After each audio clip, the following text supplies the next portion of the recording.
धाराशिव जिल्ह्याच्या राजकारणात गेल्या काही दिवसात अनेक मोठे बदल असे झालेले आहेत। धाराशिव जिल्ह्यात फेमस असं नाव असलेलं खासदार ओमराजे निंबाळकर यांनी गेल्या काही दिवसापूर्वी पक्षप्रवेश करून शिंदेंच्या सेनेत सामील झाले आहेत। त्याच पार्श्वभूमीवर आज शिवसेना प्रमुख उद्धव ठाकरे आज धाराशिवमध्ये येणार आहेत आणि त्याचीच या ठिकाणी भरपूर अशी मोठी तयारी देखील सुरू असलेली दिसून आलेली आहे।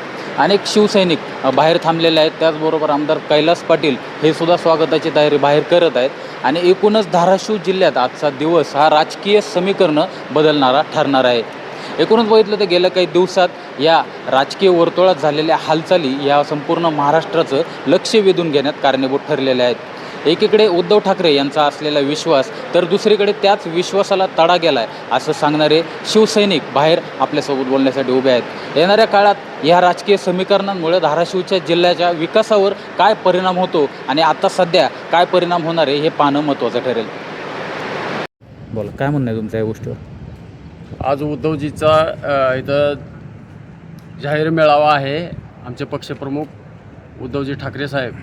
परंतु आज जे गेलेले खासदार आहेत, या खासदाराला न बळी पडता जे की बाळासाहेबाला मानणारा शिवसैनिक आहे ते अगदी तेजाप्रमाणे उसळून निघालेला असल्यामुळे आपल्या उद्धवजीची सभा ऐकण्यासाठी मोठा उत्स्फूर्त प्रतिसाद असल्यामुळं असे खासदार आले किती आणि गेले किती। तुम्हाला काय वाटतं, धाराशिवचे शिवसैनिक उद्धव साहेबांना साथ देतील?